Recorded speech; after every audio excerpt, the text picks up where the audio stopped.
غیاث الدین bag بڑے ذہین آدمی تھے. ایران کا صوبہ اصفہان اس کے گورنر ہوا کرتے تھے. لیکن جیسا کہ ہمیشہ حکمرانوں کے حالات ایک جیسے نہیں رہا کرتے، تو غیاث الدین بیگ کے حالات بھی کچھ بگڑنا شروع ہوئے. اب انہوں نے سوچا کہ یہاں تو اپنی بن نہیں رہی، تو کہیں اور جایا جائے، ہجرت کی جائے. ہجرت کے لیے ان کے ذہن میں جو جگہ آئی وہ ہندوستان تھا. ہندوستان میں اس زمانے میں اکبر بادشاہ کی حکومت ہوا کرتی تھی، اور انہیں یہ علم تھا کہ اکبر ذہین لوگوں کا بڑا قدردان حکمران ہے.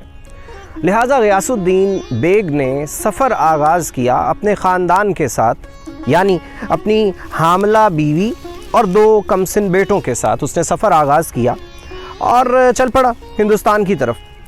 راستے میں افغانستان میں کسی مقام پہ ان کے خاندان کو ڈاکوؤں نے لوٹ لیا. کوئی ایک آدھ خچر ان کے پاس رہ گیا، باقی سب کچھ چھین لیا، لوٹ لیا. پھر کیا ہوا کہ جب قندھار، یہ چھوٹا سا قافلہ، یہ خاندان 4 لوگوں پہ مشتمل، یہ قندھار پہنچے. ہاں یہ بھی بتاؤں، وہ جو ایک خچر رہ گیا تھا اس پہ کبھی وہ بیچاری حاملہ خاتون بیٹھتی تھی اور کبھی وہ 2 کمسن بچے سوار ہوتے تھے، اور بیچارہ غیاث الدین خود پیدل ہی سفر کر رہا تھا، جیسا کہ مرد ہوتے ہی قربانی دینے کے لیے. تو قندھار پہنچے تو اس خاتون نے ایک بچی کو جنم دیا. نام اس کا رکھا گیا مہر النساء، عورتوں کی سورج. تو بس جیسے ہی اس بچی کی پیدائش ہوئی، اس خاندان کا اچھا وقت شروع ہو گیا. کیوں؟ ایک ملک مسعود نام کا ایک تاجر وہاں سے اپنے قافلے کے ہمراہ گزر رہا تھا. اس نے جب دیکھا کہ یہ بیچارے اتنی مشکل میں، چھوٹے چھوٹے 3 بچے، ایک بلکہ نوزائیدہ بچی، تو یہ جا رہے ہیں، تو اس نے ان سے پوچھا. انہوں نے کہا جی کہ ہم اپنے حالات سے تنگ آ کے ہندوستان کی طرف جا رہے ہیں. اس نے انہیں اپنے قافلے میں شامل کر لیا، اور نہ صرف شامل کر لیا بلکہ وہ غیاث الدین سے بڑا متاثر بھی ہوا. اس کی گفتگو کو سن کر اسے پتہ چل گیا کہ یہ اسٹیٹس مین ہے. اس نے اکبر بادشاہ کے دربار تک غیاث الدین کی رسائی کا انتظام بھی کیا. اب غیاث الدین کو تو صرف راستہ چاہیے تھا، وہ راستہ ملا. تو کچھ ہی عرصے کے بعد غیاث الدین نے اکبر کے دل میں اپنی خاص جگہ بنا لی، اور اس سے اعتماد الدولہ کا لقب بھی حاصل کر لیا. سب سے زیادہ توجہ اس چیز پہ تھی کہ میں اپنی اولاد کو تعلیم دلواؤں، اور اچھی تعلیم دلواؤں. بالخصوص اس نے اپنی بیٹی مہر النساء کو بہت زبردست تعلیم دلوائی.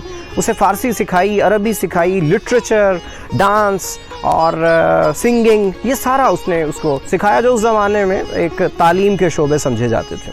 اس کے بعد کیا ہوتا ہے کہ 17 سال کی جب وہ ہو جاتی ہے تو اس کی شادی کر دی جاتی ہے ایک ایرانی النسل، ایران ہی سے تعلق رکھنے والا ایک بڑا مشہور اور بہادر جرنیل تھا، نام تھا علی قلی خان. اس کے ساتھ اس کی شادی کروا دیتا. صرف 17 سال کی تھی ابھی وہ. علی قلی خان بڑا بہادر تھا، اتنا بہادر تھا کہ کہتے ہیں کہ اس نے ایک بار اپنے ہاتھ سے ایک شیر کو مارا تھا. اس کی وجہ سے اسے شیر افغن کہا جاتا تھا. ویسے اس بات پہ کچھ لوگ اختلاف بھی کرتے ہیں کہ شیر افغن کہنے کی کچھ اور وجہ تھی، لیکن بہرحال یہ سب سے مشہور بات ہے. تو اسے مختلف مہمات پہ اکبر بادشاہ بھیجا کرتا تھا. اب یہاں پہ ایک اور بات، اکبر بادشاہ کی بھی تو انٹری ہوتی ہے نا یہاں پہ.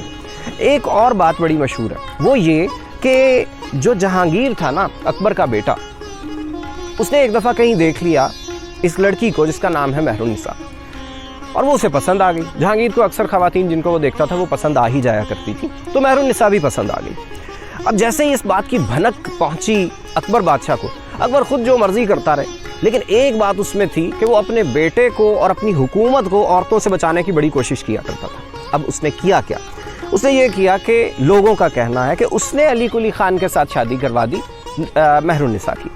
اب اسے بنگال کی مہم پہ بھیج دیا، مختلف دور دراز کی مہمات پہ وہ جاتا رہا. وہاں پہ وہ جنگ کر رہا تھا. تو یہاں پہ اکبر بادشاہ کا انتقال ہو گیا. جیسے ہی اکبر بادشاہ کا انتقال ہوا، جہانگیر نے اقتدار سنبھال لیا. اور جہانگیر کے اقتدار سنبھالتے کے ساتھ ہی کہتے ہیں کہ جہانگیر نے جو پہلا کام کیا وہ کام یہ تھا کہ اس نے علی قلی خان کا قتل کروا دیا. بہانہ کچھ بھی بنوایا یا وجہ جو بھی بنی، حالات جو بھی بنے، کہا یہ جاتا ہے کہ اس میں اس کا بڑا کردار تھا. نتیجہ کیا نکلا کہ وہ مہر النساء جو تھی وہ بیچاری بیوہ ہو گئی.